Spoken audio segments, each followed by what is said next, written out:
You know, life is nothing but illusions. And those illusions are up to us to decipher and discern what is the truth, yo. Ladies and gentlemen, the world stage is being set, the beast system is in play, and the optics are high. And that is the truth, yo. I'm Snafu Snaps, you guys are the SnafuKrew, the glue, each and every one of you.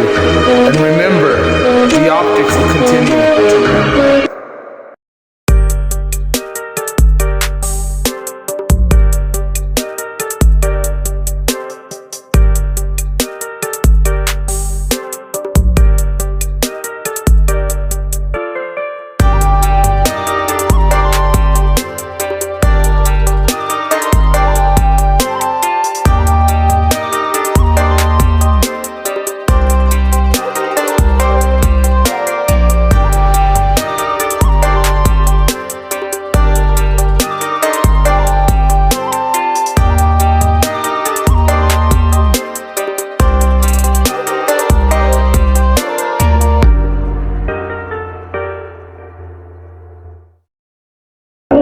In diesen Ländern regiert tatsächlich das Kapital. Das heißt, es ist eine Schar von einigen hundert Menschen letzten Endes, die im Besitz unermesslicher Vermögen sind und die infolge der eigenartigen Konstruktion des Staatslebens dort mehr oder weniger gänzlich unabhängig und frei sind. Denn das heißt, wir haben hier Freiheit und sie meinen damit vor allem freie Wirtschaft. Und unter freier Wirtschaft wieder verstehen Sie die Freiheit, Kapital nicht nur zu erwerben, sondern auch vor allem Kapital frei wieder zu verwenden. Frei zu sein in der Erwerbung des Kapitals von jeder staatlichen, das heißt volklichen Aufsicht, aber auch in der Verwendung des Kapitals frei zu sein von jeder staatlichen und volklichen Aufsicht. Das ist in Wirklichkeit der Begriff ihrer Freiheit. Und dieses Kapital nun, es schafft sich zunächst seine Presse. Sie reden von der Freiheit der Presse. In Wirklichkeit hat jede dieser Zeitungen einen Herrn. Und dieser Herr ist in jedem Fall der Geldgeber. Der Besitzer also. Und dieser Herr dirigiert nun das innere Bild dieser Zeitung, nicht der Redakteur. Wenn der heute etwas anderes schreiben will, als dem Herrn passt, dann fliegt er am nächsten Tag hinaus.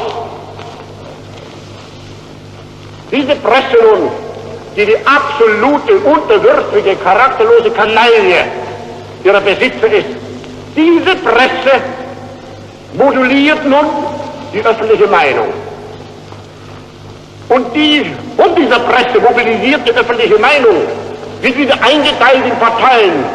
Diese Parteien unterscheiden sich so wenig voneinander, als sie sich früher bei uns voneinander unterschieden haben. Sie kennen sie ja, die alten Parteien. Das war immer eines und dasselbe.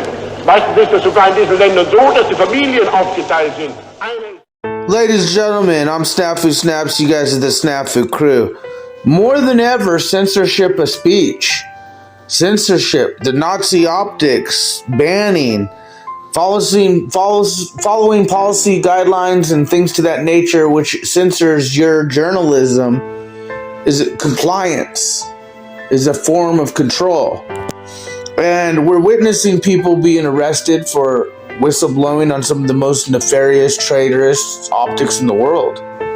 Think Snowden optics, okay? Hell, think SnafuKrew optics with the Zebra Technologies and Oracle and Mike Strutton.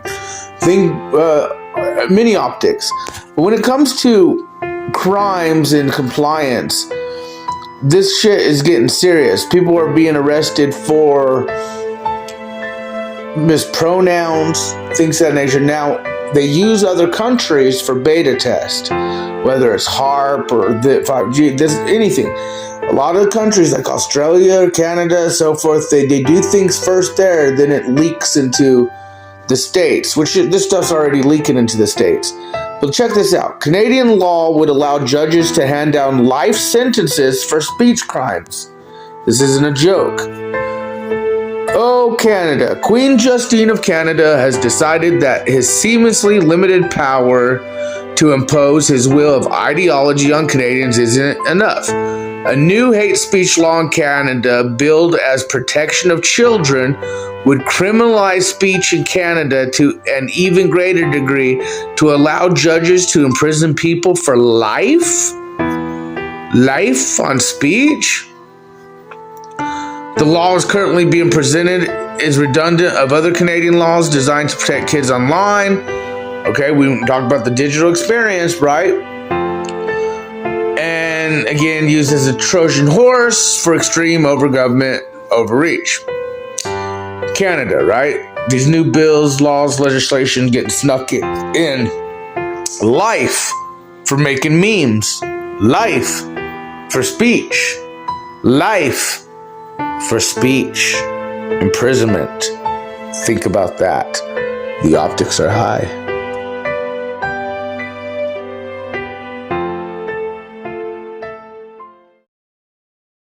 This next segment is going to be about something we do just about every time here on this show, is talk and express emotions. So this is something in Canada that's happening, but it's not just Canada. But we'll start with Canada. Draft Canada law would force social media companies to quickly remove harmful content is the headline.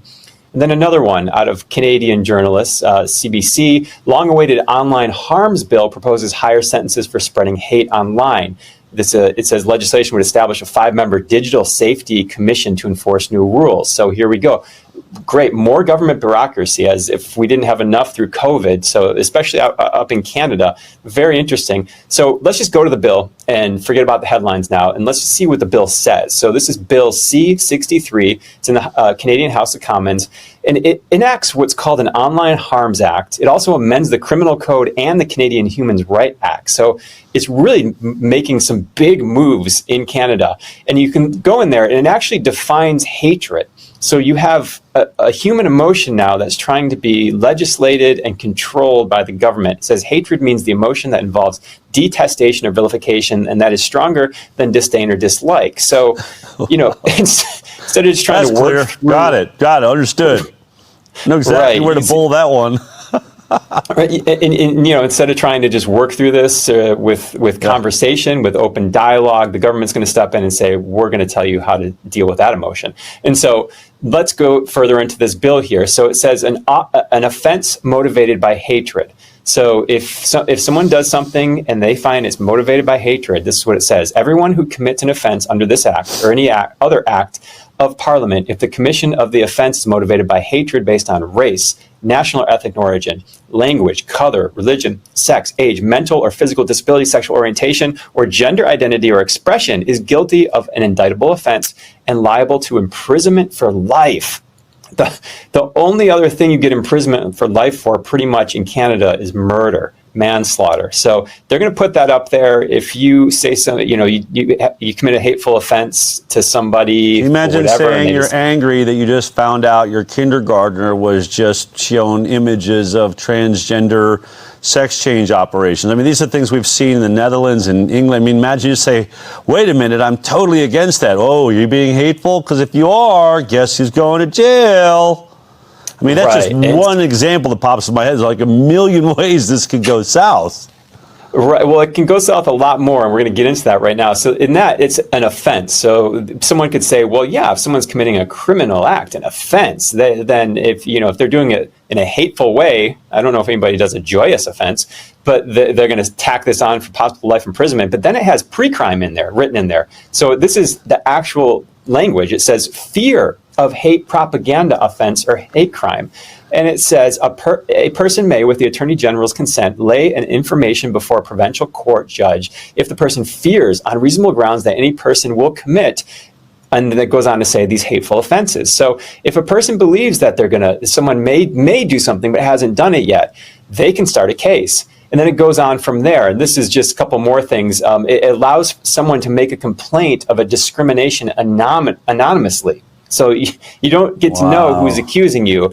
And if found legit, if that hateful complaint is found legit, a maximum of $20,000 goes to that person. You can imagine how that's going to be abused. And then $50,000. Wait, to the snitch? The snitch gets 20 grand for turning somebody in for potentially being hateful?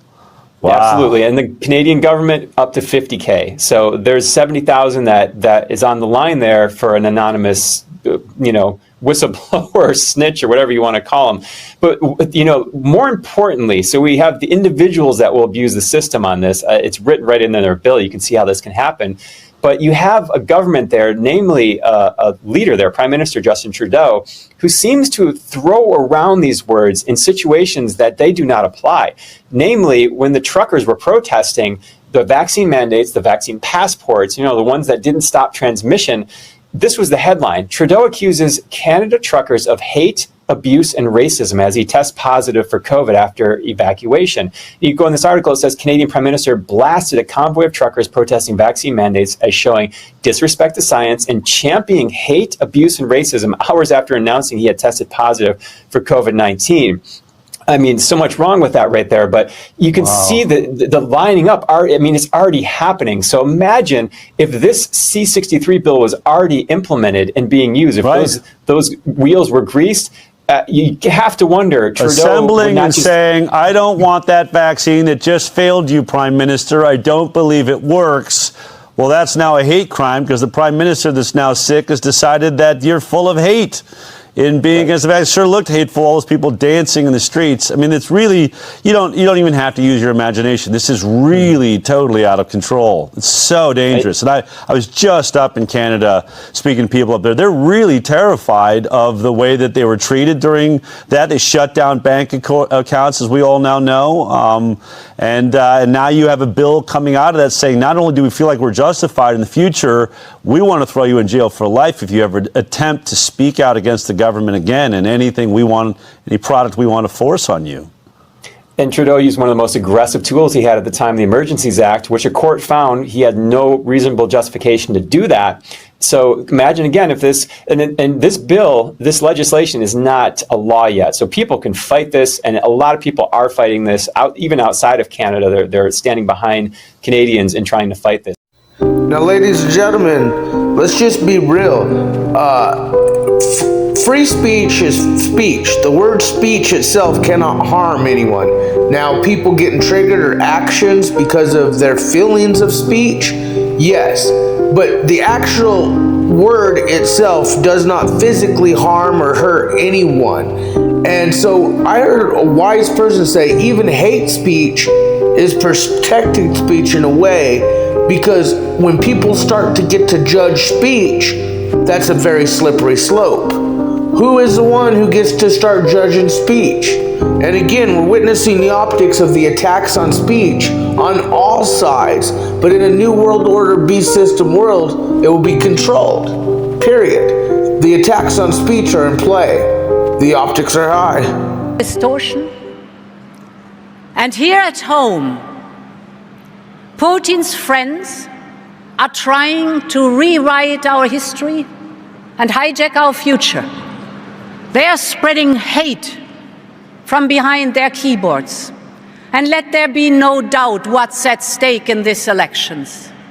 Our peaceful and united Europe is being challenged like never before by populists, by nationalists, by demagogues, whether it's the far right or it's the far left, whether it is... They're spreading hate from behind their keyboards.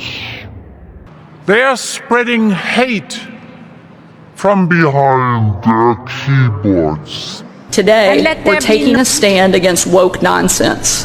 What frankly started as a fad among a few grad students has seeped down into corporations, the healthcare industry, and increasingly state government. It's demeaning to women, and it needs to stop. In a moment, I'll sign an executive order banning a number of all sorts of ridiculous words from state government documents. Those include words like pregnant people, laboring person, birth giver, and several other nonsense terms that have cropped up in recent years. Some on the left will accuse us of being nitpicky, that Arkansas should just lay down and accept the cultural revolution without complaint. I say it's the exact opposite. It's the left that decided that woman is a dirty word. It's the left that decided we needed to toss out basic biology and basic grammar along with it. I think they're just mad that conservatives are starting to fight back. And they better get ready, because we're just getting started. I know in South Dakota you've got a bill, I think it's a new bill combating anti-Semitism or reaffirming old bills. Could you just tell us a little bit about that, because it's such an important issue? Well, this is a bill that defines what anti-Semitism is, and it has examples that we put in statute that will be used as model legislation in every other state to make sure we're defining what a hate crime is and that we can prosecute those who engage in it. It really is the strongest language in this country to push back on some of what we've seen for hatred being spread across this country since the October 7th attacks. So I was devastated to see some folks in this country be uneducated and some maybe purposefully stand with pro-Hamas and attack our allies Israel and our brothers and sisters in the Jewish community. So this bill we signed into law today in the rotunda of our Capitol. We had hundreds and hundreds of people there. It was amazing to see the unity and the support. We have one of the smallest Jewish communities in the entire country,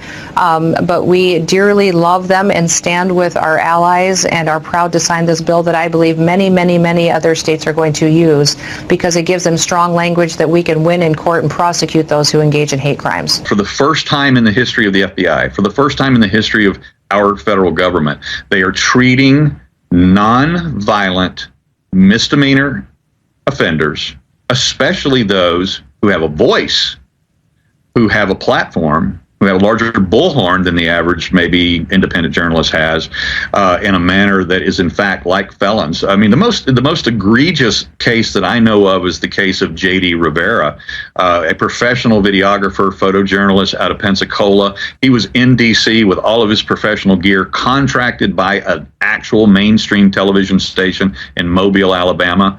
He behaved himself 100% as a professional from the time he entered the Capitol till the time he exited. He never chanted, he never paraded, he never waved a flag. He did his job professionally.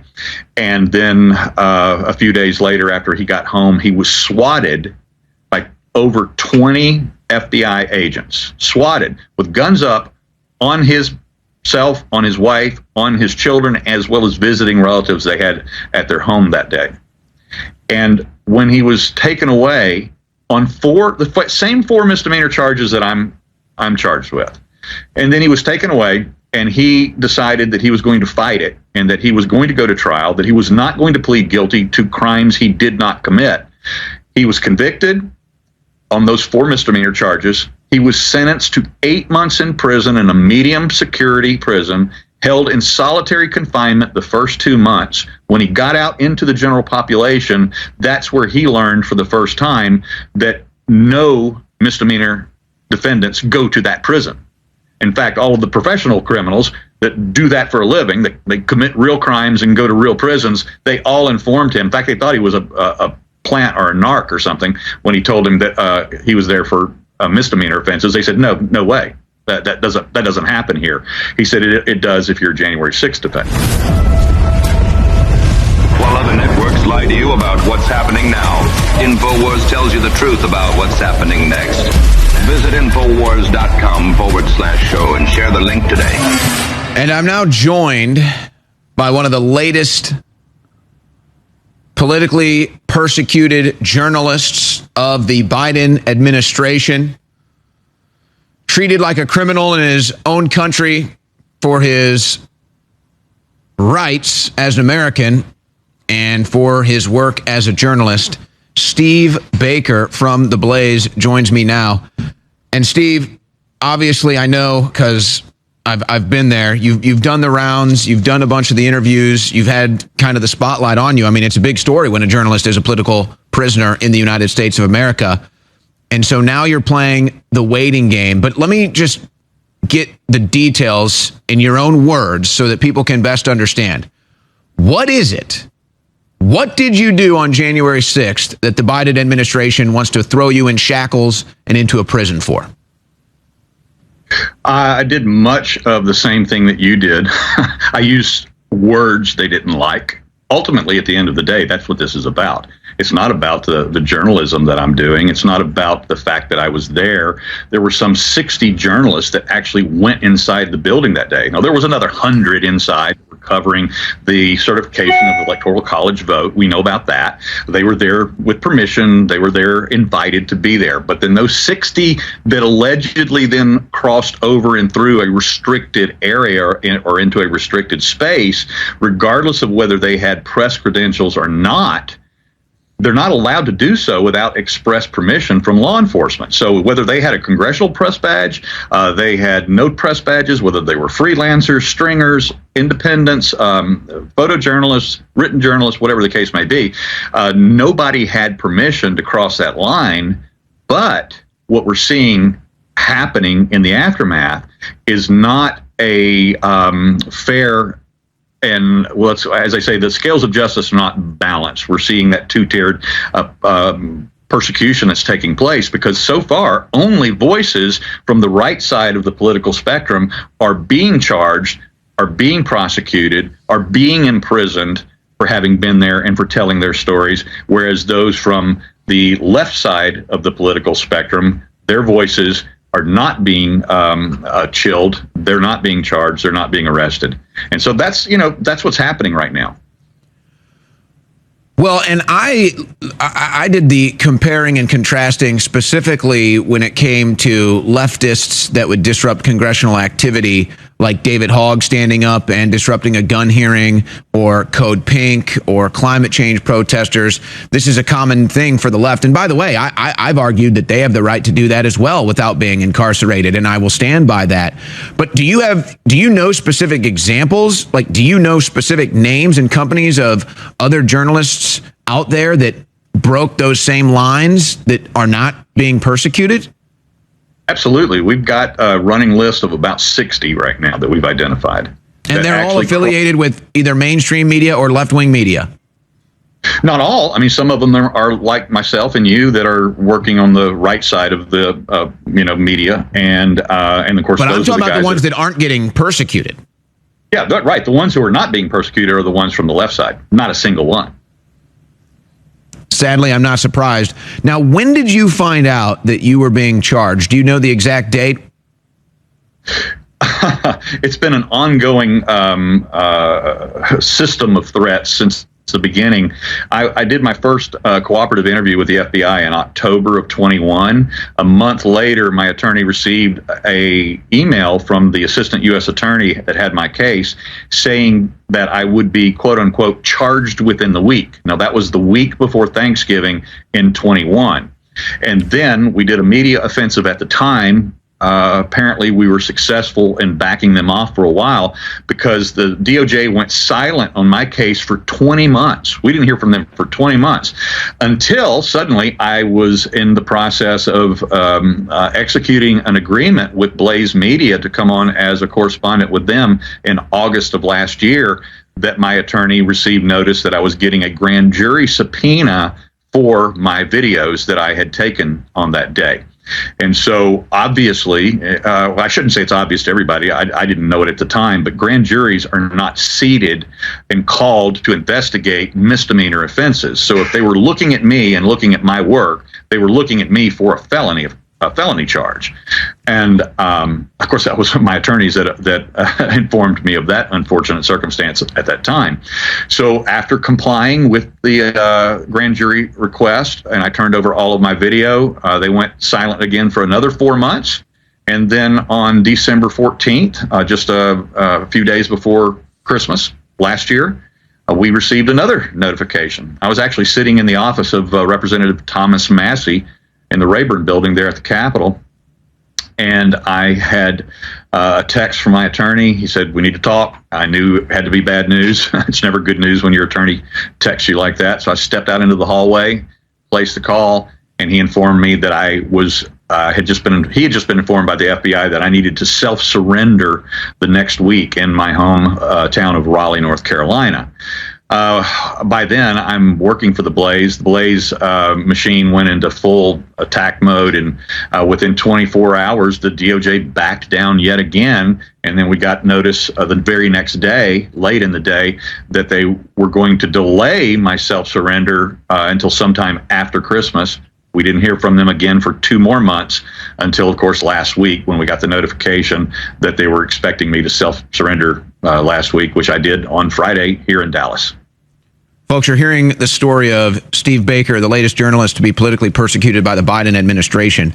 Now, the timing of everything you just laid out, I think, is a story in and of itself and begs many questions. But I want to take a pause on that. We'll come back to that later. Now, you mentioned that you have misdemeanor charges, and I correct me if I'm wrong, but I believe they hit you with 4 misdemeanor charges, and yet you're being treated like a felon. What I've learned from my experience is that this is actually now par for the course for the Biden Justice Department against their political opposition. I myself never had any felony charges. I've never had any felony charges in my life. And yet every step of the way that I went through, I was treated like a felon. And everybody I spoke to along the way, the people that worked in the prison, the people that worked in the court system, the lawyers that I've worked with, my probation officer, every single person has said, like, what was your felony charge? I said, no, I have a misdemeanor. They say, what? That doesn't make sense. We don't deal with people without felonies here. So what are you and your lawyer thinking about now that you see kind of the path that's been laid before you, that you're going to be treated like a felon even though you don't have any felony charges?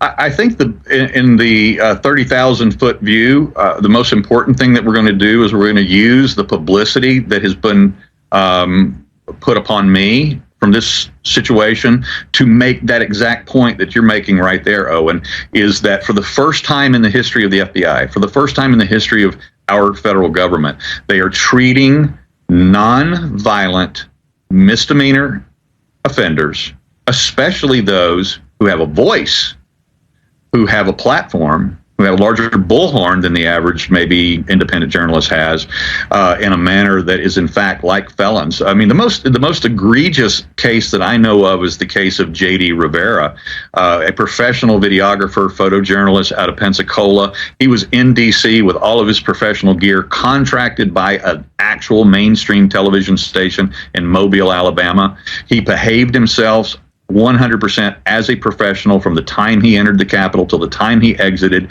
He never chanted, he never paraded, he never waved a flag. He did his job professionally.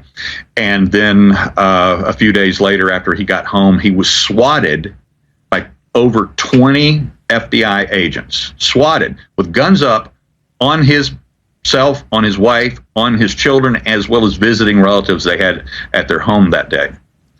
And when he was taken away on the same 4 misdemeanor charges that I'm charged with, and then he was taken away, and he decided that he was going to fight it, and that he was going to go to trial, that he was not going to plead guilty to crimes he did not commit.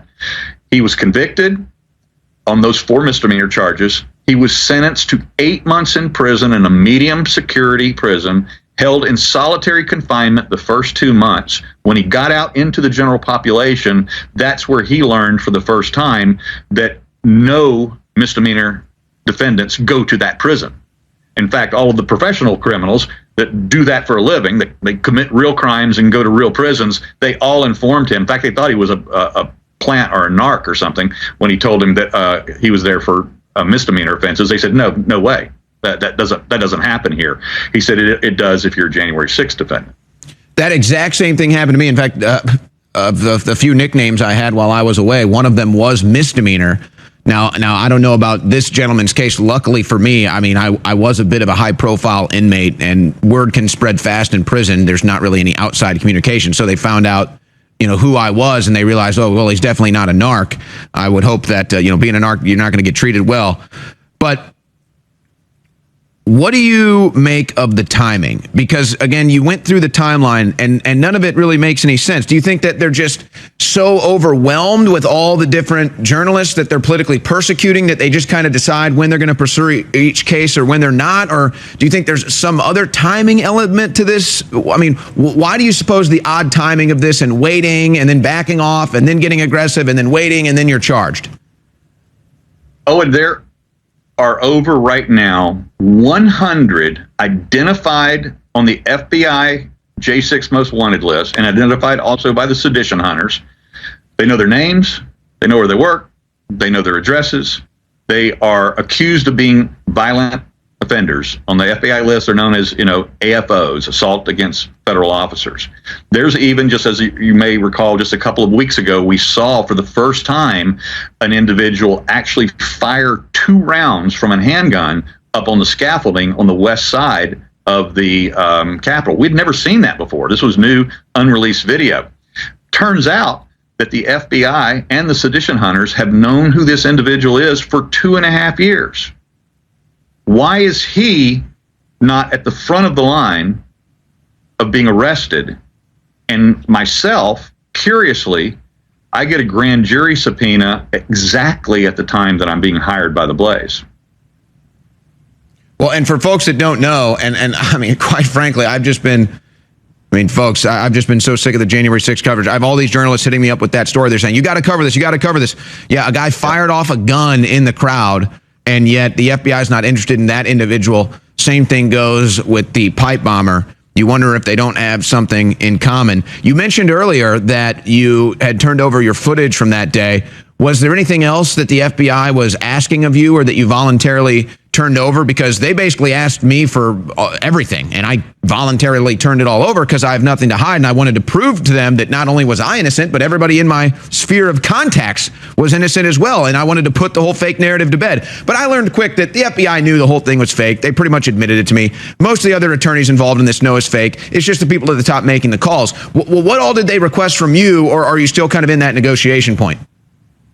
Well, right now we're at the very beginning phase of me actually having been charged last Friday and having now being a defendant for any crime for the first time in my life ever as well. I've never been fingerprinted for anything before. I've never had a mugshot before. And the most egregious offense I've ever committed is a speeding ticket, and haven't had one of those in God knows how long. And so this is all new territory for me. We're obviously with my attorneys. We just learned who my judge is yesterday, and this is a very interesting situation. Judge Christopher Cooper is also the very same judge who last week found Catherine Herridge from CBS in contempt of court. Is that a coincidence? And that's because, well, I can't speak for the judge, but Catherine Herridge obviously has a lot of sources inside D.C. I don't know who they are, where they come from, but she gets some pretty important information. And they tried to subpoena the companies that she worked for and her phones because obviously they want to find out who her sources are. I mean, that's really what this was all about. So she's doing the proper thing as a journalist and not turning over her sources, and so they're trying to punish her for that. Yeah, that's exactly it. And look, you know this as well as anybody, or better than anybody. It doesn't matter which case related to January 6th that we're talking about. At the end of the day, speech is going to come into play. Not that people had a quote-unquote First Amendment right to enter a restricted space, because no law allows for that. If law enforcement has up a restricted space or police tape for some reason, no one, including a journalist with 10 press badges on hanging from his lanyard, can enter a restricted space without law enforcement's permission. So what they're doing in every single case is they're examining the words that are said before you arrive, while you're in the restricted space, the words you said afterwards, trying to build intent that you were there somehow as part of the violent mob, that you were part of the quote-unquote risk insurrection, when you and I both also know that at the end of the day, when all the smoke clears here, the Department of Justice themselves have said that only 225 individuals have been identified as actually engaging in violence. They're going to charge somewhere between 300 and 400 with violence because maybe they got too close, they were aiding and abetting, so they'll have the charge whether they actually participated in that. Or they just get them to do a plea deal, and that's really their angle. Right, that's right. It's to get them to, they're trying to scare them into a quick plea deal. They get the notch in their gun belt. They get their points towards their promotions and ascension in the Department of Justice. And then back at the FBI field office, the special agent in charge is getting cash bonuses for the number of arrests that he makes that year. Boy, I mean, talk about a dangerous incentive. It's already there. And again, folks, you really learn this the hard way when you're on the wrong side of the courtroom, where you realize that the incentive from the U.S. attorneys and the prosecuting attorneys is a conviction, not justice, a conviction, and the incentive from the judge is in incarceration. And when you're sitting on the wrong side of that triangle, you realize justice never entered the equation. There was never any hope in justice for your case. And so, unfortunately, now Steve Baker is going to probably go through this ringer as well. Now,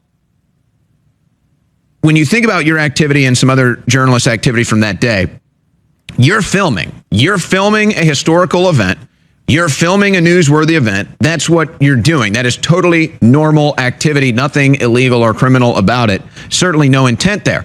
What I find strange, and I'd like to get your thoughts on this, it's almost as if they're trying to send a message of nobody's allowed to film these events anymore because they want to control the narrative for the same reason that they don't want anybody to see the security footage from January 6th, though they don't want anybody in there filming. It seems to me that this is a total power play. They want these events to happen, which is likely a Democrat, leftist, Fed false flag event like January 6th. They want this stuff to happen and then have no independent footage. They want to be in complete control of the narrative, complete control of the optics. And so that's your crime here, is that you dared film their false flag event to show the American people the truth from that day. It seems that that's a bit of the angle here. That's exactly what it is. They are throwing the wet blanket over and putting the fear in the hearts and minds of anybody who would deign to be an independent journalist, that would deign to show a different side of the story, a different version of the approved and acceptable narrative. But as Nancy Pelosi said famously on the 1-year anniversary of January 6th, that the intent of her select committee was to, and I quote, to establish and preserve the narrative of that day. And that's what they've been effectively trying to do by these types of prosecutions of you and me and J.D. Rivera and others that I've covered their trials and their stories as well. And you're exactly right. If they can throw that wet blanket, or they can put that fear in the hearts of the independent journalists to not cover these events, then they can, in fact, more carefully control the narrative. And one of the things that is most stark in understanding that how they're getting by with this is the assistance that they're getting from the mainstream media as well. Because, look, your story, my story, should be a major concern to all journalists, left, right, middle, libertarian, New York Times, Washington Post, doesn't matter. This should be a major concern to them, because pendulums swing. And if they want this kind of precedent, and look, they talk about, you know, hey, Trump has said he's going to lock us all up. He has said that he will be our retribution, and that he's going to start throwing journalists. You know, this is part of the rhetoric that they're already saying from the other side, but they apparently don't believe it because they're completely silent on my case, your case. They don't like talking about it. Well, I mean, at this point, it's obvious the left is full of total frauds. And I would say that really trying to analyze their system of political beliefs or political philosophy or logic, there's only one angle that it comes from, and that's hatred for you, hatred for me. That's really it. Anything we like and we support, they oppose. So if we're against war, they're for war. If we don't like abortion, they love abortion. That's really where all of this comes from. But okay. I know you're probably in the beginning of the negotiation part at this point, and there's only even so much you can say, but I'm just curious, do you have your next court date? Do you know where you're at as far as the negotiations are concerned? Yeah, my next hearing is scheduled for March 14th, but now that we've learned and they've assigned a judge to my case, ostensibly by random lottery, but that's the story we get anyway. But it looks like they're probably going to delay my second hearing, because now that I have an actual assigned judge, he may want to delay that and handle the part two of this whole process himself, which then has got to be accommodated his schedule. So I don't really know if that's going to change or not. And then, you've been there. It'll be a year's worth of back and forth and motions filed and motions denied. And eventually I'll either be offered a plea deal with a threat that I can't refuse, because, as you know, they can take my 4 basic misdemeanors. They can punish me for rejecting a plea deal on one of those by then saying that they're going to supersede my indictment to a felony.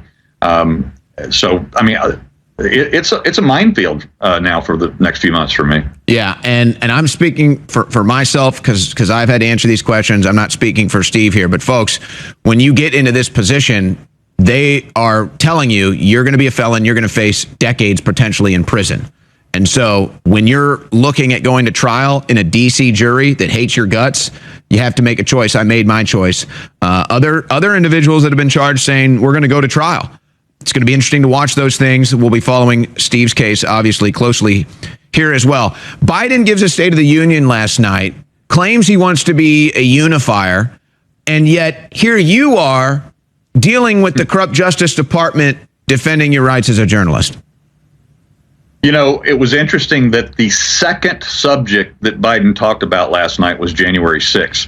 And what makes that so significant is how many people in our government, the GOP, committee chairman, don't want to deal with January 6th. They think that it's politically a hot potato for them.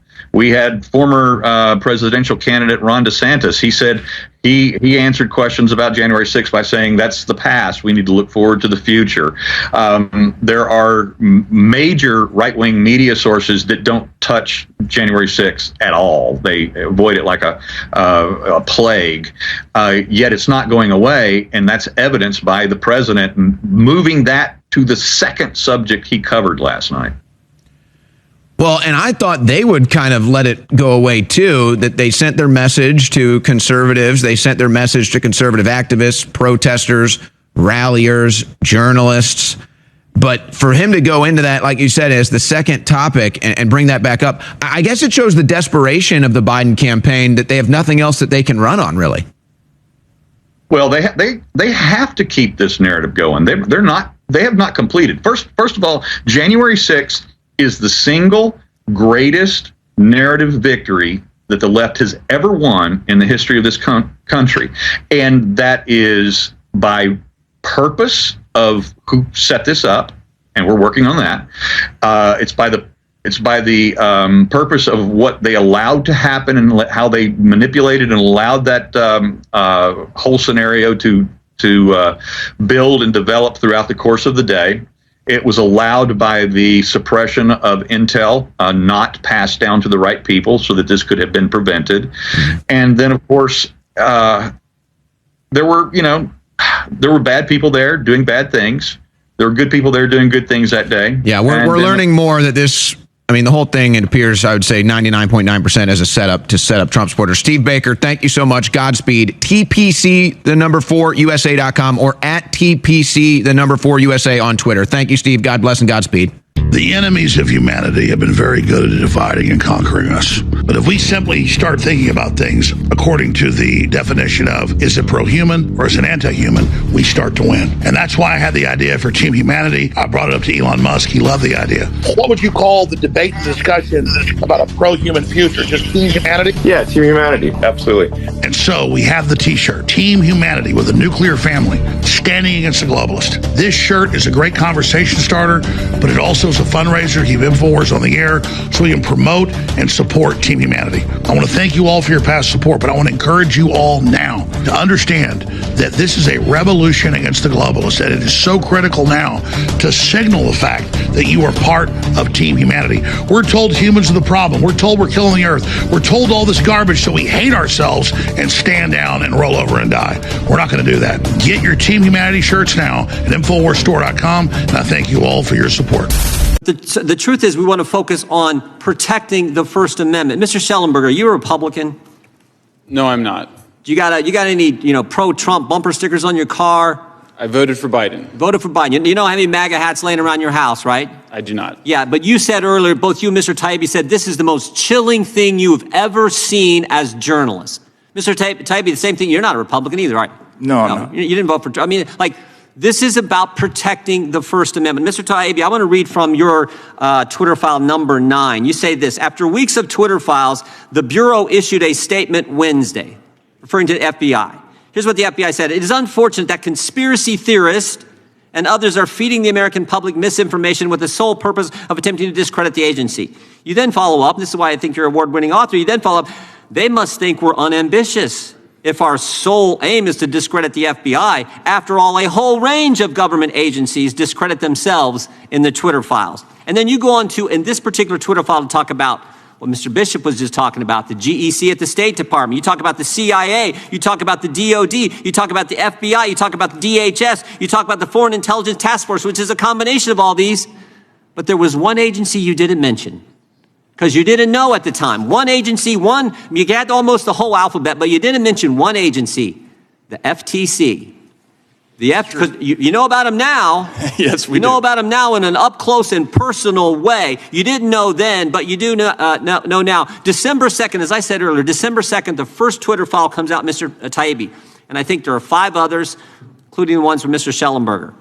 December 13th, the very first letter that the FTC sends to Twitter after the Twitter files, 11 days after the first Twitter file. There have been 5 of them come out. The FTC's first demand in that first letter after the Twitter files come out is identify all journalists, I'm quoting, identify all journalists and other members of the media to whom Twitter worked with. You find that scary, Mr. Taibbi, that you got a federal government agency asking a private company, who in the press are you talking with? Yeah, I do find it scary. I think it's none of the government's business which journalists a private company talks to and why. I think every journalist should be concerned about that, and the absence of interest in that issue by my fellow colleagues in the mainstream media is an indication of how low the business has sunk. There was once a real esprit de corps and camaraderie within media. Whenever one of us was gone after, we all kind of rose to the challenge and supported. Used to be. Yeah. Used to be the case. That is gone now. We don't protect one another. You know what else used to happen? Democrats used to care about protecting First Amendment free speech rights too. Now it's like, okay, if you're attacking, and I said this on the House floor, I said, don't think they won't come for you. Oh, the big tech, big media, cancel culture, they may come for Republicans and conservatives now, but the mob is never satisfied. They will keep coming. Mr. Schellenberger, you know who the chair of the FTC is? Not personally. Lena Khan. Lena Khan. You know who she used to work for? My understanding is the Judiciary Committee? Yeah, she's worked for these folks. These same folks have been attacking you today. Same folks.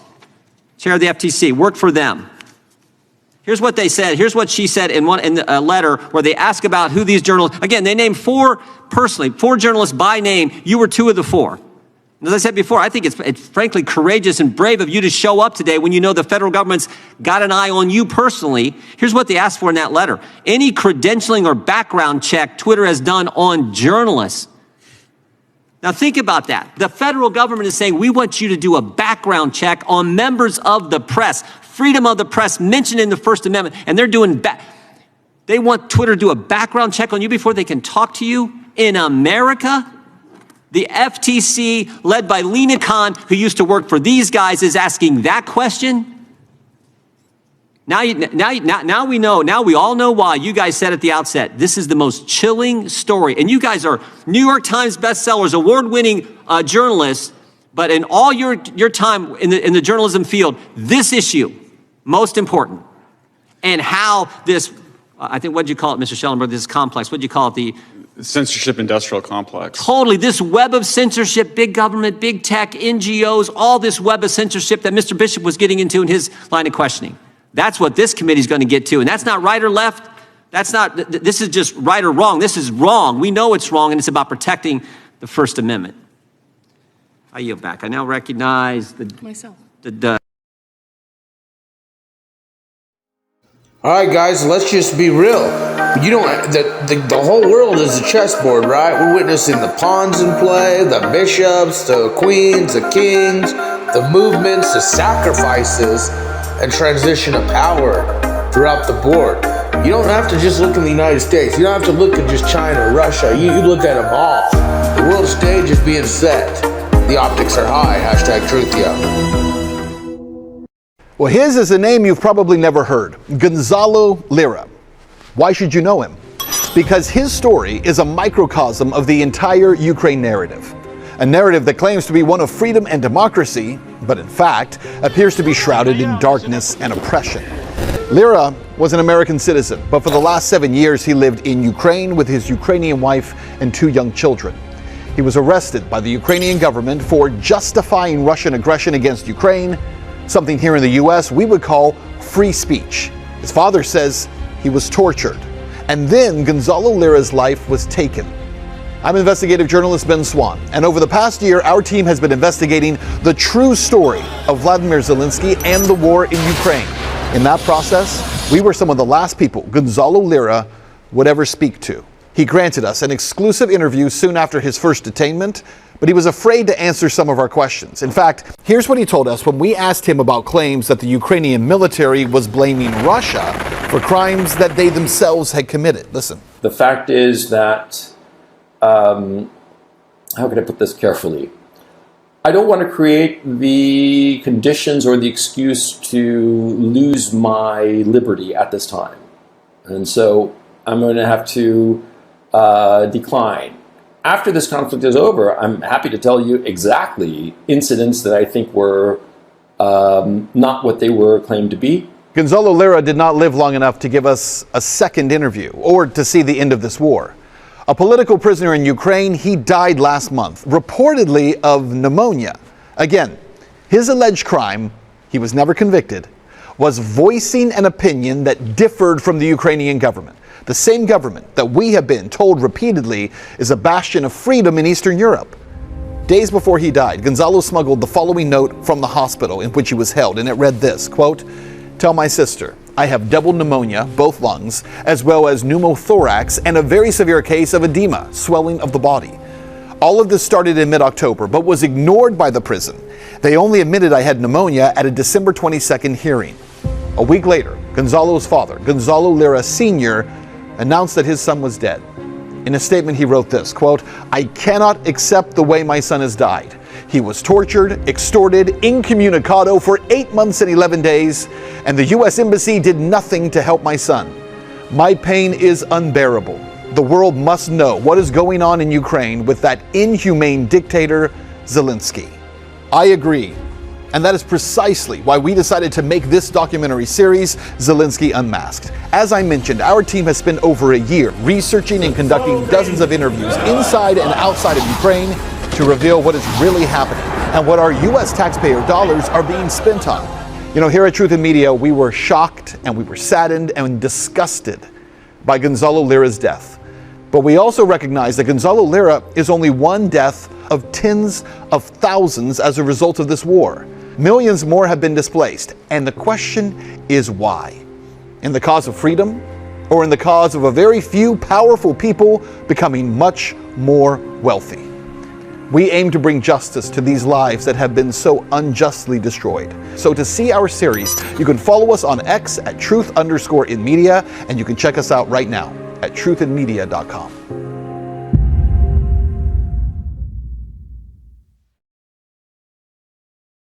France's enemy is our enemy. Canada's enemy is our enemy. Germany's enemy is our enemy. Russia's enemy is our enemy. Australia's enemy is our enemy. Mexico's enemy is our enemy. El Salvador's enemy is our enemy. Brazil's enemy is our enemy. It is the globalist, satanic New World Order at war with God. While other networks lie to you about what's happening now, InfoWars tells you the truth about what's happening next. Visit Infowars.com/show and share the link today. If you try to spy on the government, it's called espionage or stalking. But when the government wants to spy on you, it's called a great, wonderful thing. So even mainstream news, this is the Express out of the UK, and it's also up on Infowars.com. We're going to post that on X right now. That in France, they've introduced legislation that they believe will pass, that if you criticize Pfizer, you go to jail. Canada's trying to ram through legislation. Life in prison for your speech, thought crime.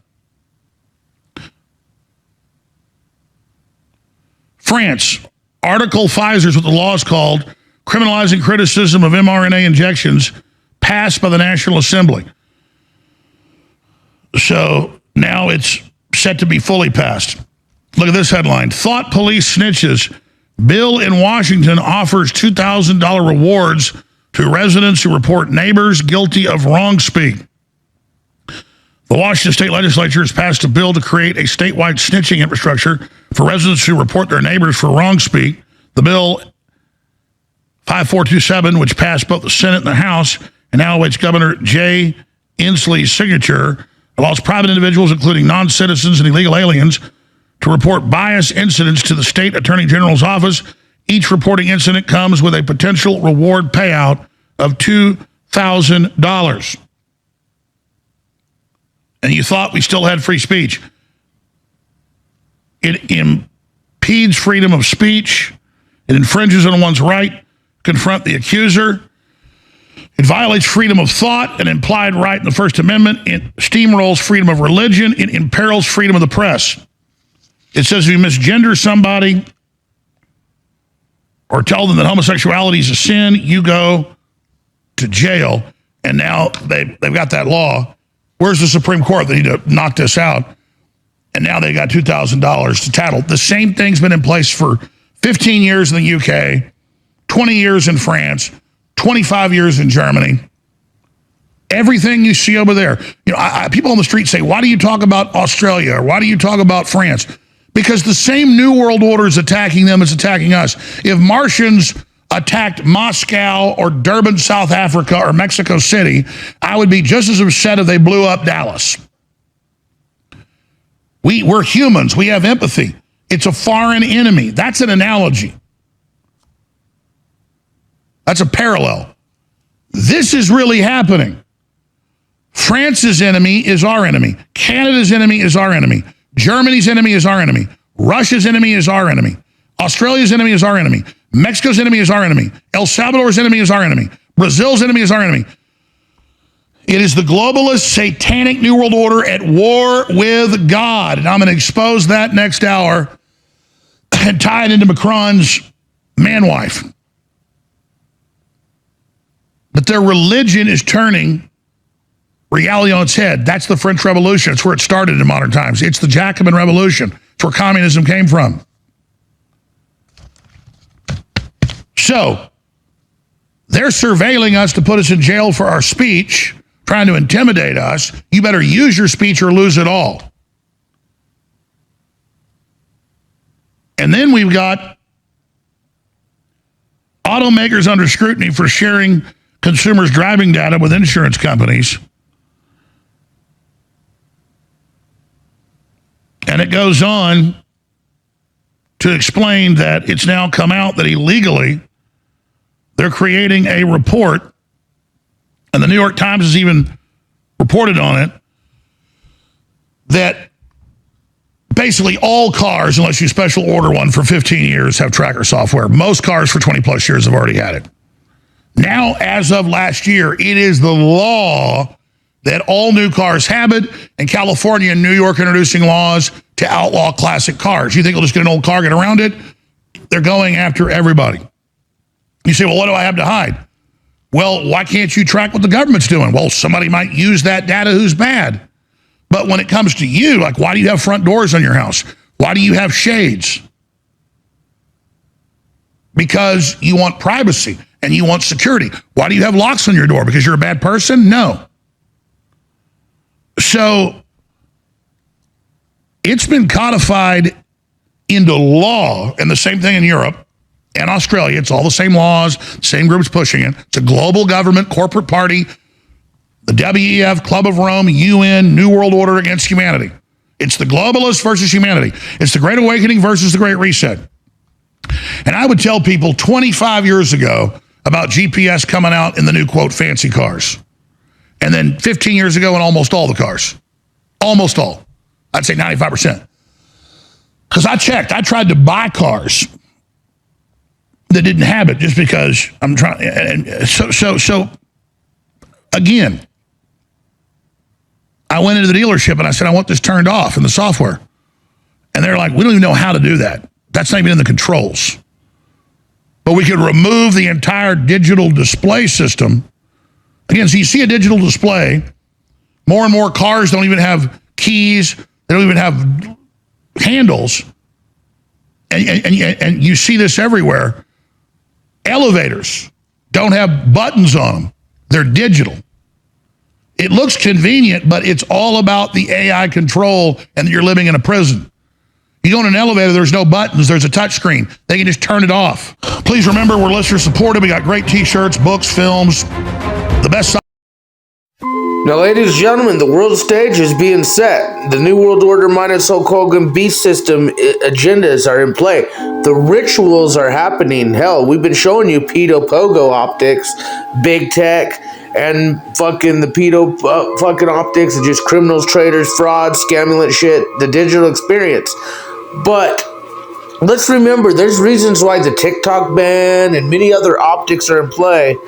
And again, this stuff's real. Well, check it out. Очень сильное желание заморозить существующее положение, несправедливое положение вещей в международных делах. Они привыкли столетиями набивать брюхо человеческой плотью, а карманы деньгами. Но они должны понять, что бал вампиров заканчивается.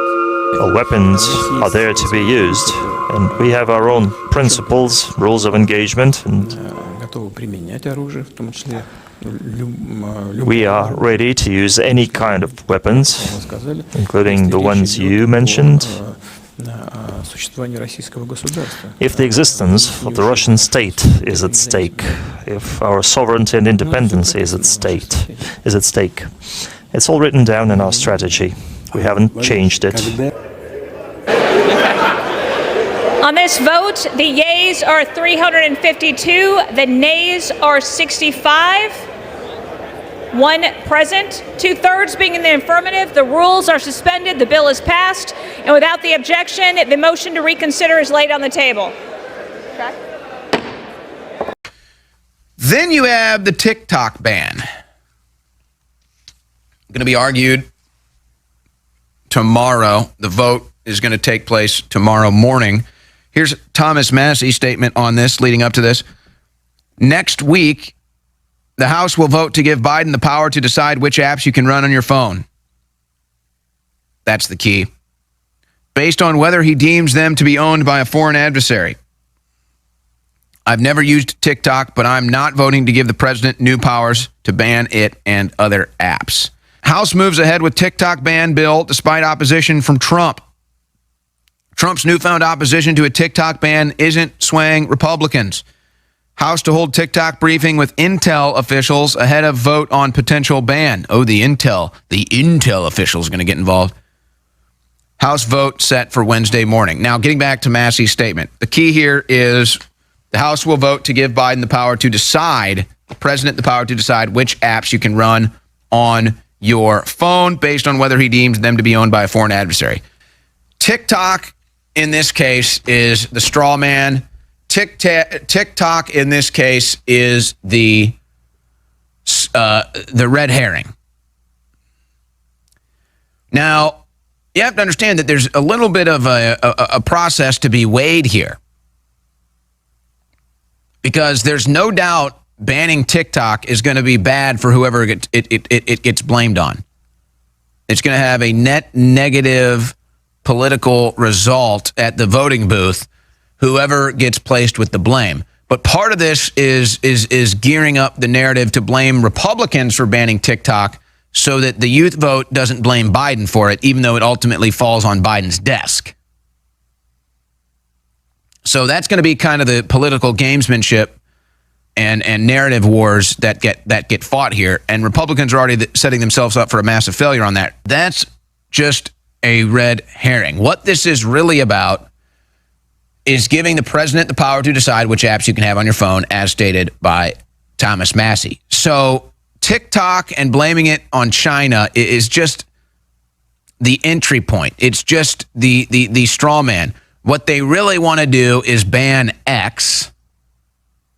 And what they really want to do is have the power that the app stores with Apple or Android currently have to just remove apps or ban apps. The White House, more specifically, you might say the Democrats, but the Republicans are doing it too, so they're going to get the blame for this. So our politicians, our government wants the power to decide what you can and can't have on your phone. I want to address all of my colleagues who I think are confused about the First Amendment, confused about the nature of TikTok, and confused about the intentions of the Chinese Communist Party. Let me explain this really simple.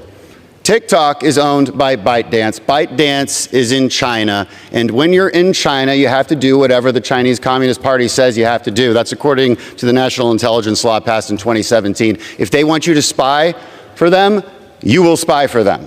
That's how that works. They have a board member from the Chinese Communist Party on ByteDance. You wouldn't allow a radio tower owned by the Chinese to be put up right in the middle of Washington, D.C., and then allow it to just put out Chinese propaganda. You'd probably complain about that. That's exactly what TikTok can be used for, because millions of Americans are addicted to it. They see it, and the Chinese can absolutely manipulate those algorithms. The First Amendment does not give the Chinese Communist Party the right to American data or the right to manipulate the minds of Americans. That would be a really weird interpretation of the First Amendment. The primary counterarguments to this bill seem to be as shallow as, well, it doesn't do everything I want, and Facebook's really mean, and I don't want them to make money. So what, then that means you owe Chinese access to all of our data and access to manipulate the minds of Americans? I don't think so. This is a very specific bill, very specifically tailored. It does not harm American companies or American individuals. You know it. You got to read it. Pass this bill. All right, let's talk the truth about this TikTok ban, because there's all kinds of disinformation out there and people are missing the larger point. Let's take a look at the obvious. The government wants the power to decide what apps you have access to on your phone. So TikTok is really just the straw man and the red herring. Eventually they would like to come after X. Eventually they would like to come after Rumble. Let's not forget, years ago, there was antitrust legislation being debated. Can Apple or Android determine what apps you get access to? Now, ultimately, this fell through.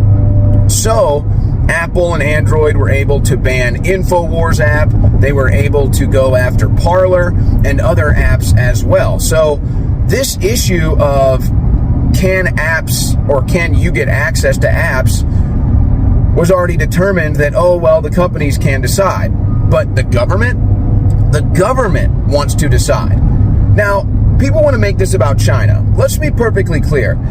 If we really cared about China or its influence or the communists, well, then why would we allow all these major American corporations to move to China, do business with China, and have all the manufacturing and production in China, like Apple? Oh, yeah, we're concerned about this influence. We're concerned about data mining and all this other stuff. Well, then why do we let Apple go to China?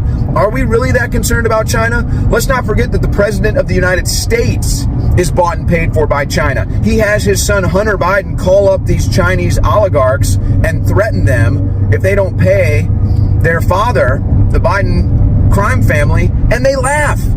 The Chinese communists laugh. Let's not forget that the Chinese fly spy balloons. All over the country, they fly spy balloons. They let them fly across the entire continental United States. Do you really think this is about China or TikTok? They can mine all your data with any app they want. China's influence over our corporations is already there. TikTok is not the problem. Now, there's another underlying issue here, and this is where most people don't go. The ADL has been moving against TikTok for some time now, and they aren't shy about it. Jonathan Greenblatt is not shy about it. They've made public statements. They have published stories. It's the ADL that wants TikTok shut down because they don't control it. The Israel lobby and the ADL don't control it. So it's bad if the Chinese communists control it, but if somebody else wants it shut down, then it's okay. Now again, this isn't about data mining. Your data is already mined. You're already spied on. This isn't about Chinese influence. They already own, the Chinese communists, most of these American corporations, by getting them to go produce their goods in China. The Biden administration working with China and Chinese spy balloons flying across the country. Don't fall for this. It's the same thing that happened. Why did Elon Musk have to have a meeting with Ben Shapiro? Why did Elon Musk have to go hear about the plight of Israel, and now since all anti-Semitic speech on X is now banned, but they say it's free speech? It's the same story happening with TikTok. So really what you have is the Israel lobby that doesn't like the fact they can't control the narrative on TikTok, and the government at the same time saying, oh, well, if we can get the power to determine what apps you can access on your phone, well, the government's always going to take another step towards total power. So that's what's really going on with the TikTok ban. Don't be confused or misled by all the other narratives and all the other reports. That's the truth about what is going on. And if it passes, it'll be a disaster. If it passes, then they'll come after X, then they'll come after Rumble, and they'll just force all of the social media traffic onto the platforms that the Democrats control or that whatever lobbying group in DC controls. Any app that is not in their control will be shut down and you won't get access to it. So you might think, oh, well, it's TikTok. There's a good reason. It's TikTok today. It's X tomorrow. It's Rumble the next day. That's what this is really all about. So your husband, Samuel Malia, is literally a thought criminal out of 1984. This precedent is so dangerous, and that's exactly why it's not getting any media coverage, is they want to quietly just put us in their modern gulags. But basically, Sam was convicted. It's a very strange crime, but he was convicted for his intentions behind publishing these stickers. So the prosecution said every single sticker is legal. So the messages on all the stickers are legal. They also said that the truth is no defense in court. So if you can prove that all of the stickers are true, that doesn't matter. And they also said the third thing is that there's no evidence of any crimes or any racial hatred being stirred up because of these stickers. He was literally convicted for his intentions, his thoughts behind publishing these stickers. And what they did was they took things from our house and they went through tens of thousands of private messages of Sam and tried to build up a profile of him, and then presented that in court and said, this guy is a really bad guy, he needs to go to prison. While other networks lie to you about what's happening now, InfoWars tells you the truth about what's happening next. Visit Infowars.com/show and share the link today. Laura Towler is Sam Malia's wife over in the UK. Just sentenced to 2 years in prison over anti-immigration stickers, and a mom to a 2-year-old girl with another baby on the way in 6 weeks. She's also the deputy leader of Patriotic Alternative, which is Britain's largest and most active nationalist organization, patrioticalternative.org.uk. Telegram, she is Patriotic Alternative Official. Western civilization is under attack. White people are under attack. I love everybody. I'm not Adolf Hitler.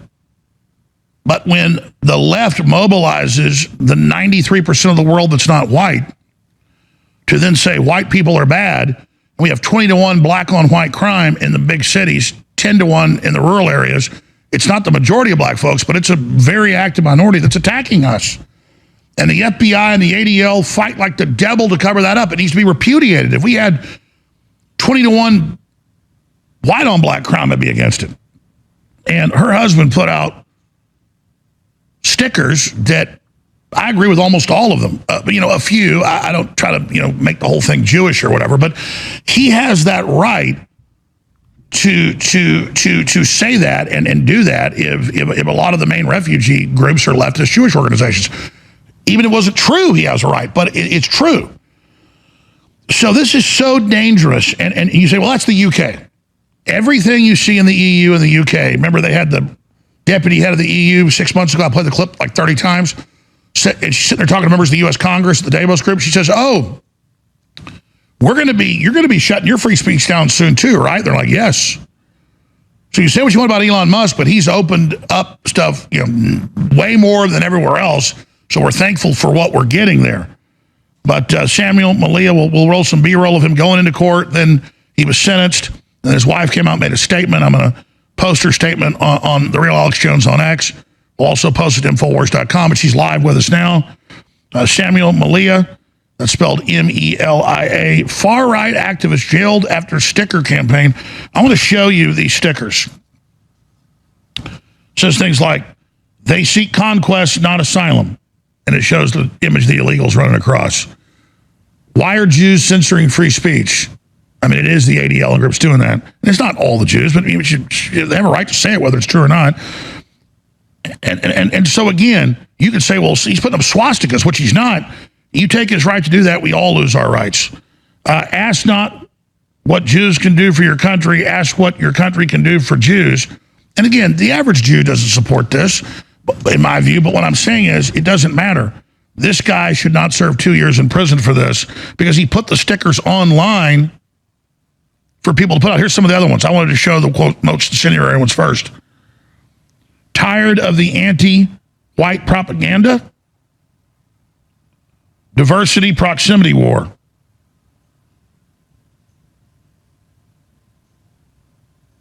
And it just goes on from there. Here's another one. They have to go back. White privilege crossed out excellence. Remember, people, TV viewers, like, why are you narrating it? We can see it. We're on hundreds of radio stations. So this is what he's spending 2 years in jail for. Import the third world, become the third world. Yeah, I sent you guys some video of Mali in Africa. Let's roll some of that. Here's some more. Because he's got 2 years in prison for posting this online. We're more than a passport, blood and soil. Well, yeah, you try to go to Nigeria and create a white majority, you're going to be thrown out. You'll be killed. Mass immigration is white genocide. Well, I mean, it'd be one thing if we had open borders and the left in Hollywood wasn't saying white people are inherently evil and bad.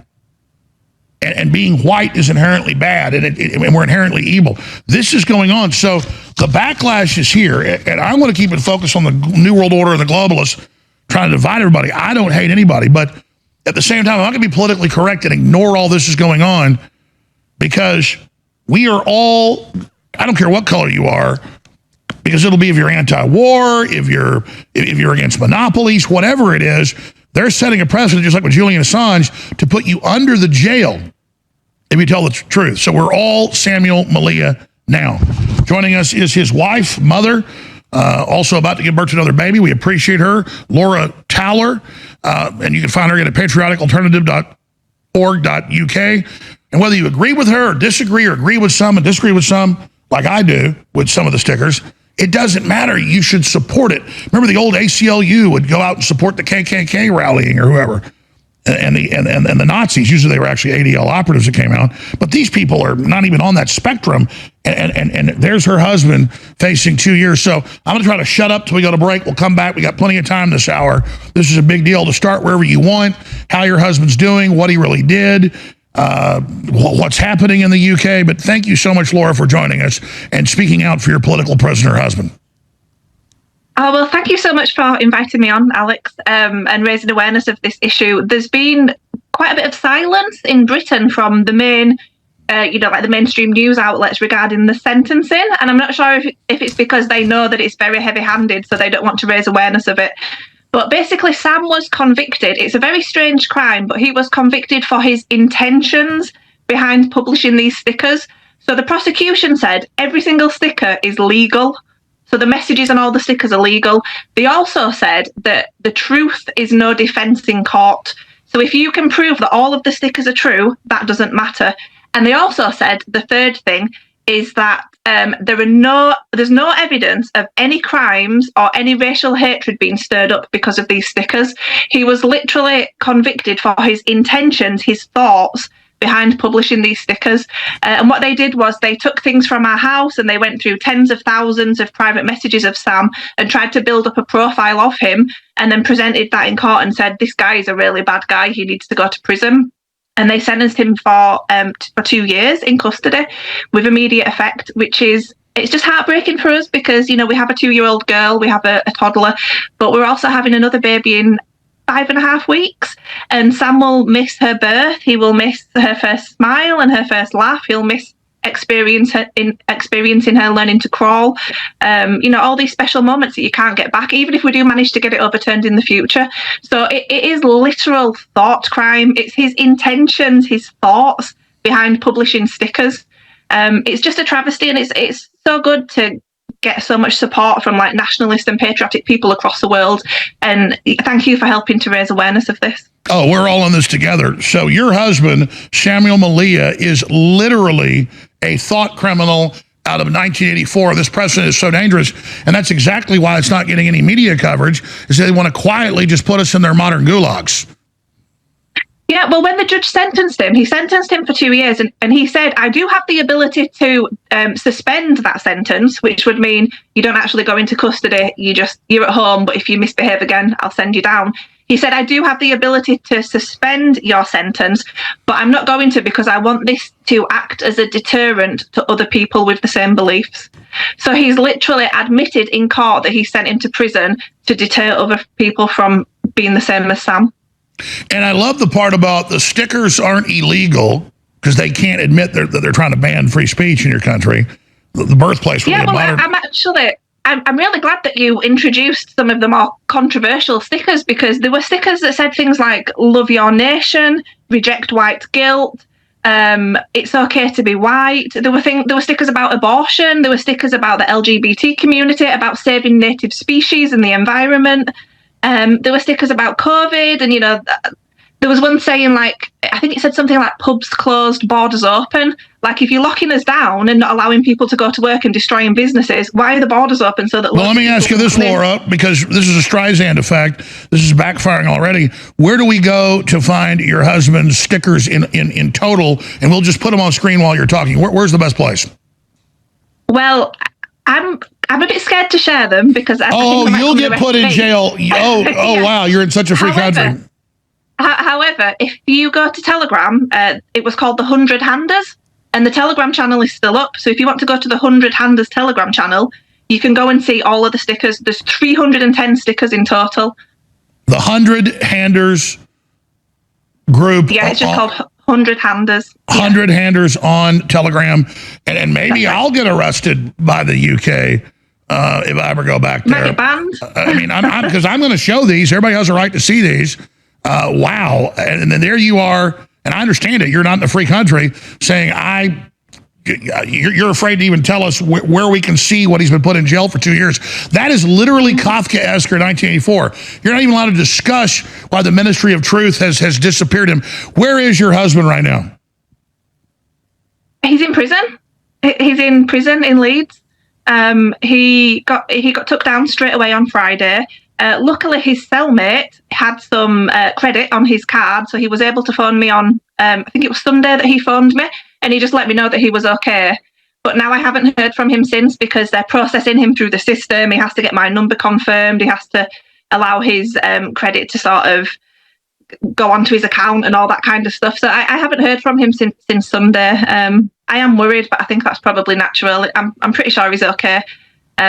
Just waiting to get a phone call from him, really. But he's in prison. Of course, they built COVID centers all over the country. I know he was an activist against that. They built them all over every Western country. They're now saying in Australia, the UK, when the next lockdown comes, if you criticize it, they're going to lock you up for your speech. So they're building political prisoner camps all over the Western world right under our noses and normalizing it by throwing your husband in jail for posting stickers online. Well, that's the problem with these laws. They're written in such an ambiguous way that's open to interpretation. So they can pick and choose who they go after. And, there are like far left groups like Antifa and stuff, which literally put stickers up about murdering Tories, kill your local racist, kill your local fascist, they don't know what fascism is. But these people don't get targeted by the police.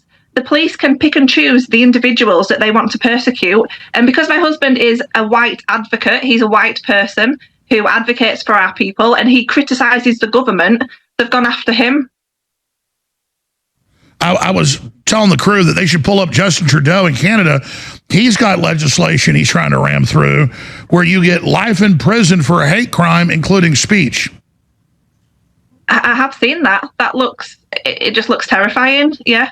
I mean, our laws are getting tighter and tighter and tighter over here. Rishi Sunak actually gave a speech, our Prime Minister, on Friday evening after Sam's conviction, and he was talking about coming down tough on Islamist extremists and far-right extremists.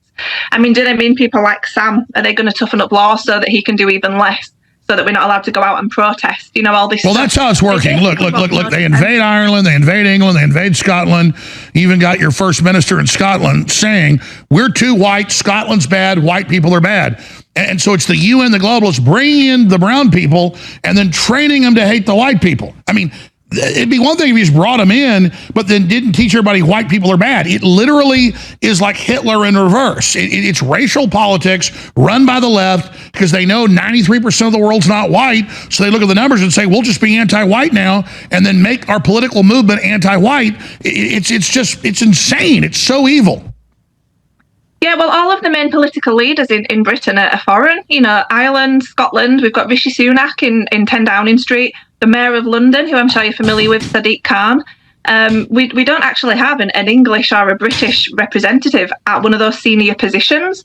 And you're not allowed to talk about it unless you're celebrating it. So if I say British people are becoming a minority and I'm against it, I'm a bad person. But if the Guardian newspaper publishes an article saying the last days of a white world and they celebrate it, it's a good thing. So you can only talk about demographic change if you're in favour of it.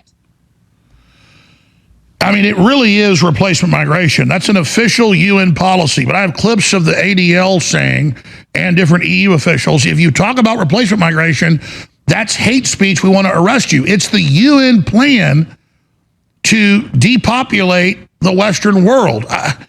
So I wonder why the left is openly anti-white, anti-Christian, because they are. I think there's a lot of social pressure in Britain. I'm not sure if it's the same in the States, but there is a lot of social pressure over here, and people are very scared of words like racism. I mean, Sam's trial was a jury trial, and on that jury there were 3 foreign people and 9 white people, so 8 British people and 1 Polish woman, and just the pressure to argue for quote-unquote racism in front of a foreigner must have just been too much for them. But people are so terrified over here of the word racism and speaking out. And that's why I want people to just raise awareness of what's going on with Sam and just push back against it and say there's nothing wrong with these stickers, because hopefully it will embolden more people to say absolutely. And let's look here. Here's some photos that are online of the stickers your husband put out that others gotten posted. Smash fascism, all that stuff's fine. But then somebody else puts capitalism plus communism, 2 faces of the same shekel. And then somebody goes, oh, shekel's from Israel, so you can't say that. Look, either everybody has their free speech or nobody has it, folks. And I've been forced to, quote, be more radical, not because I hate any group or I'm out after any group, but because literally all over the Western world, white people are being demonized as the devil, just as Jews were in Nazi Germany. And we shouldn't sit here and take it, folks. I don't care what your background is, black, white, old, young. Nobody should be taking this crap. And the intimidation and the communists and the globalists using race as a way to intimidate people needs to end. We need to move the Overton window back to what Bill Maher said years ago. Everybody gets to speak. You don't get to ban Alex Jones. Everybody gets to speak. Yeah, I mean, there are probably things that you and I disagree on, probably quite a few things. But, if I went out and I saw a sticker promoting communism, I wouldn't phone the police over it. Might take it down, but I wouldn't phone the police over it. And if people want to, promote open borders and immigration and all this other stuff, I think that they should have the ability to. I think that we should have open and adult and mature discussions about these issues instead of sending people to prison. it's okay to disagree with somebody, but I think that everybody should believe that people have the right to share their opinions, especially when he's not encouraging violence or anything. It's literally just saying this is a problem that I've identified and I'm against it. When they silence topics like this, all they're doing is pushing them underground. People are not going to change their minds about it. Laura, we got to go to break. Laura Towler at patrioticalternative.org.uk. I was about to go there next. They wanted to put him in jail for prison to send a message, but now they don't want it covered because it backfired. We'll talk about that paradox. Unless you've been living under a rock, you've heard how amazing turmeric is for inflammation, for your joints, your bones, your blood, your organs, your mind, everything. Well, we have Body's Ultimate Turmeric Formula with 95% curcuminoid extract. No one that we know of has it even above 85%. This is the strongest formula on the market, and it's way lower price than some of the top brands out there that are 75%, 80% curcuminoid. Body's Ultimate Turmeric Formula is amazing. You're missing out if you don't try it. It's discounted right now, 40% off InfoWarsStore.com, and it funds the InfoWar, a total 360 win. You owe it to yourself to try Body's. I know you'll be amazed. Get yours right now at InfoWarsStore.com or call toll-free 888-253-3139. Body's 95% curcuminoid extract will absolutely blow you away. All you got to do is try it. Get yours now. InfoWarsStore.com. This is not a standalone case that we're talking about right now. 2 years in jail for posting online stickers that people can print off. The case of Samuel Malia and his wife with a 2-year-old baby girl and a baby 5.5 weeks out. 2 years in prison for his intent to expose the invasion of the UK run by the UN and the globalists to bring in a political permanent underclass they can brainwash and be anti-white. They're the ones creating the racism, the classism. They're the ones doing this, the clash of civilizations. We have all the footage of a year and a half ago. There's so many. A woman prays 50 yards across the street from an abortion clinic silently arrested. So if you stab people, you get out of jail the next day in the UK. Yeah, here's the footage. Go ahead and roll the audio of this. No. What are you here for today? Physically, I'm just standing here. Okay. Why here of all places? I know you don't live nearby. But this is an abortion centre. Okay. That's why you're stood. Is you standing here part of the protest? No. I'm not protesting. Are you praying? I might be praying in my head. So I'll ask you once more, will you voluntarily come with us now to the police station for me to ask you some questions about today and other days where there are allegations that you've broken public space protection? If I've got a choice, then no. Okay, well then you're under arrest on suspicion of failing to comply with the Public Spaces Protection Order, which is under the Antisocial Behaviour Crime and Policing Act 2014. Now, of course, you don't have to say anything. It may harm your defence if you do not mention one question, something which you later on in court, anything you do say may be given. Do you understand the caution? I do. Our silent thoughts and nobody's business. Catholic woman who was twice arrested for silently praying near abortion clinic says she fears police are becoming ideologically driven and she vows to carry on doing it on a weekly basis. I can show you the footage of the highly decorated Special Air Services fella. This is 2 years ago. There's hundreds of examples I can just think of myself. There's thousands of arrests every month. They brag about it. He put on Twitter at the time an image of, if you put the trans flag together, 4 of them, it makes a swastika, arrested. Last time I checked, he was in jail for a long time. So dangerous. So Laura Towler is pregnant. She already has a 2-year-old girl with her husband, who's a political prisoner, Samuel Malia. You made a lot of great points. I was interrupting and jumping in, but just starting over, going back to the so-called trial, the judge, his intent, his thought crime, and then I'm going to try to give you the floor here for 10, 15 minutes or so to just tell everybody what you want to say. You're a really smart lady. You got the floor. Okay. I'm not really sure where to start, but yeah, like I said at the start, it's just every day. I was shocked when the verdict came and I was shocked when the sentencing came. And every day it just becomes more and more and more surreal, and I become more and more angry at it because, like I said at the start, you know, everything on the stickers was legal. All of that text is legal. In addition to it, the truth is no defence in court is what they said. And then they said that no crimes had been committed because of these stickers. It is literally his intentions behind these stickers, which he's gone to prison for. And we can deal with it, and you know, whatever they throw at us we can handle. But the saddest part is him being disconnected from his children, missing the birth of his second child, and missing all those special milestones that happen in the first 6 to 8 months or so. So we want to push back against it. What I would ask people to do is, if they're watching this and they disagree with what's happened to Sam, if you could continue to raise awareness about his case and kick up a fuss about it. If you're in Britain, if you could contact your local MP about it. We are looking at if there's a possibility of appealing the verdict, and also if there's the possibility of pursuing legal action against the police. We are speaking to legal professionals on that, but if you know anyone that can help with that regards, obviously that would be brilliant. But what I would really like people to do is become involved in something. If you're against this anti-white narrative that is pushed on us regularly and consistently, become involved with an organisation in your country. In Britain, I'm with Patriotic Alternative. We're a British advocacy group that stands up for the interests of British people. We do a lot of community building. We're involved in the electoral route as well. We raise awareness and act as a pressure group. It's an absolutely fantastic group.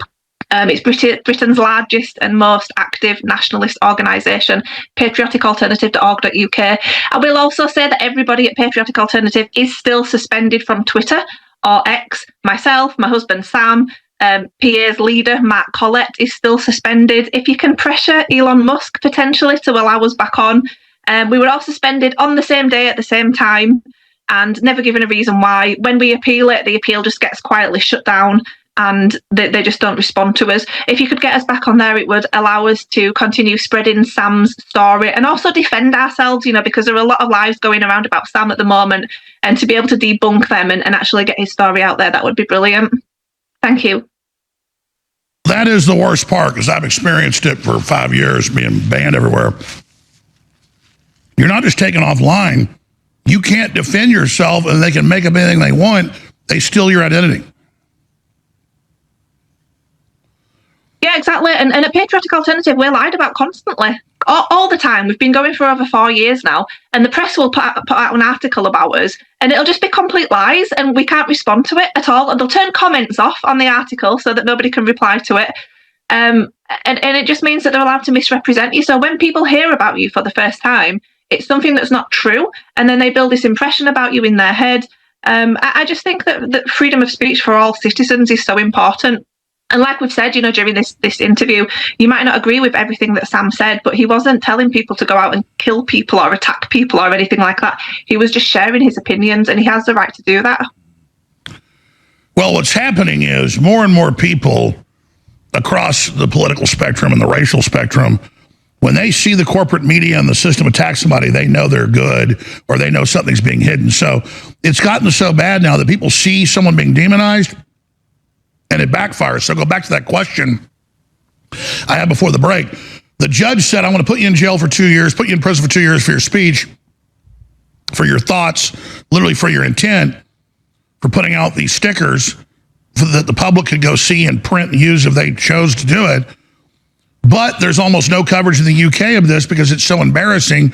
So they want their cake and eat it too. They want to intimidate people, but then not have it be in the news.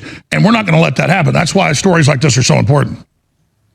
Yeah, I mean, they all publicised when he got the guilty verdict, they all publicised it. But with the sentencing, it's been quiet. I think there's been maybe just 2 sort of like mainstream national news outlets that have reported on it, and a couple of local newspapers.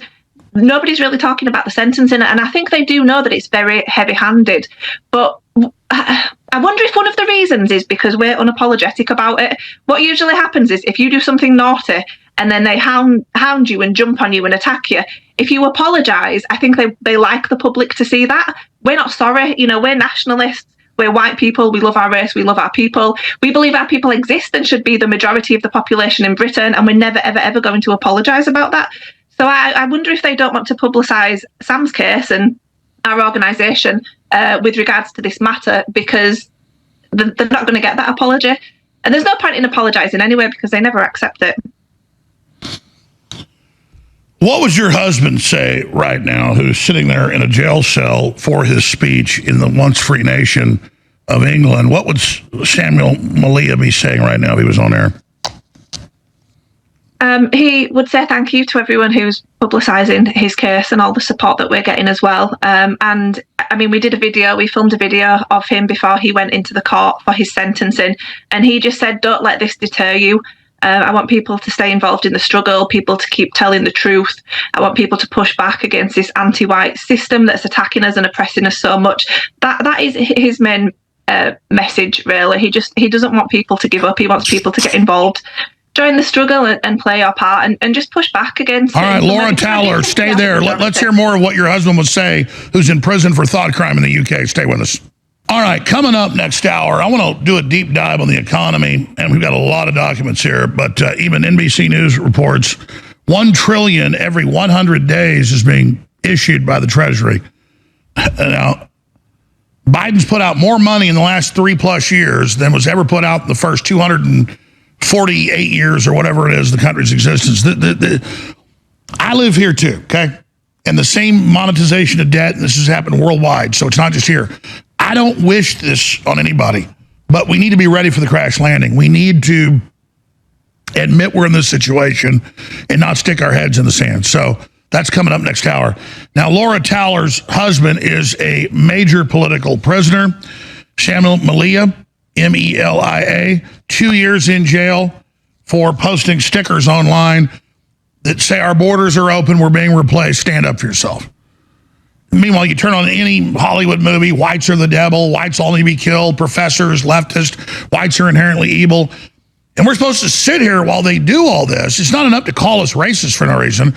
Now they're the ones being completely racist, mainly globalists and think tanks pushing the brown majority worldwide to hate white people.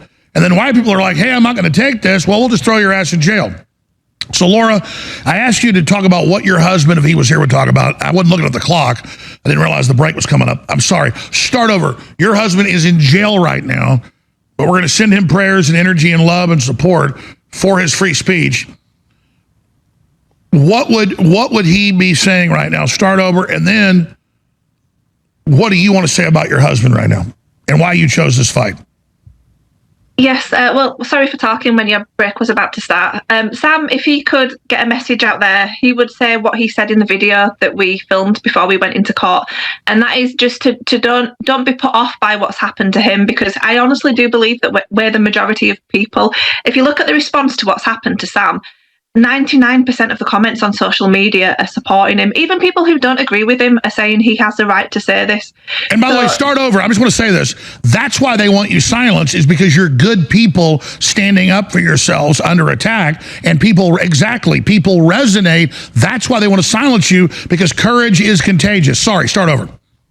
Yeah, I mean, Sam is not some, evil caricature of some, like demon or evil guy. He's just a normal family man. He's a sign maker. He's a tradesman. He's obviously a husband. He's a father to his daughter. We've got another daughter coming in the middle of April. And he's just a brilliant, kind, strong man. And I think that's what the establishment fears. That they want these like evil Nazis or these evil extremists that they can put on a platform and say, hey, look how bad the right are. But Sam isn't like that. And I think that's why he is such a threat to the establishment and why they've come down so hard on him. But yeah, he would just say, like, don't let this deter you, because that's what they wanted to do. That's what they wanted to do. They said, we are sending you to prison to act as a deterrent. If you get scared and back off because of this, they've won.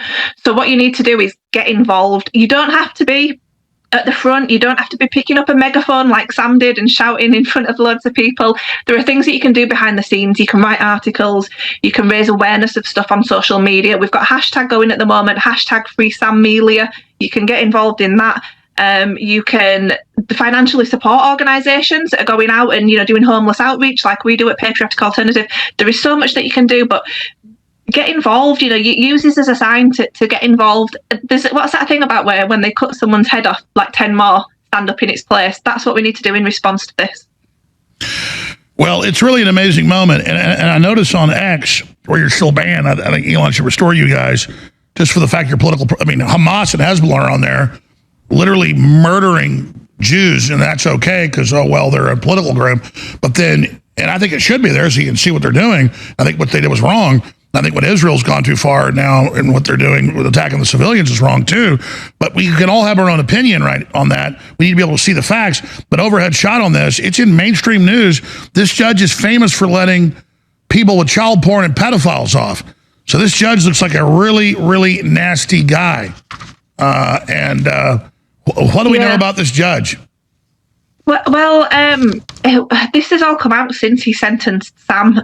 There's a guy called No Chance who wrote a thread about him on Twitter, and it's all of these paedophiles that he's basically given a sentence to. So they've been found guilty of something, but it's a non-custodial sentence, including people who had child porn images of 1-year-old babies, including people who were repeat offenders. I mean, Sam has a clean criminal record. He's a man of good character, and there are repeat offenders who are paedophiles who had child porn on their computers, who this judge has given either a community order, which is community service, or a suspended sentence. Oh, it's the same thing with the judges I talked to in Texas, federal judges. And it's in the news. They order them to let child rapists go. So it's the same thing. I mean, it's just incredible. Yeah, anything involving harming a child should be an incredibly tough sentence, and you want to keep those people away from children forever. But especially when you've got a repeat offender. I mean, to me, that's just absolutely awful how they could do that. And it's not just one or two. You know, there are lots of judges in this country that seem to give very, very lenient sentences. Especially with what they call the Asian rape gangs that are really the Muslim rape gangs. Yeah, well, actually, while we were in court waiting for Sam's sentencing, we were sat opposite a rape gang of 42 people, 39 men and 3 women who'd been responsible for the Kirklees grooming gang. Our press call it the grooming gang. They'd raped, abused, and even forced young girls into prostitution. And the judge is in there saying, you know, this isn't true. It's a nuanced issue and all this kind of stuff. We're literally sat outside looking in the eyes of child rapists, and you're telling us that we're not allowed to talk about it. Wow. Tommy Robinson's a great example of this. Put in prison over and over again for a speech, viciously attacked by Antifa. And they would tell him, just don't be political anymore, or join us, we'll give you a job. Just back off, just give in. But it doesn't look like what they've done to Tommy and others has worked. What's your view on Tommy Robinson? Well, Tommy Robinson has actually raised awareness about what's happening to Sam, and I really do appreciate him doing that. I think he's done a good job of raising awareness of the grooming gangs in Britain. I mean, we've not always got on, you know, there are things that we disagree with. No, Tommy's way pro-Israel, which, again, he's a great guy. I get his view. I understand his perspective. The point is he understands what's happening. He was wrong.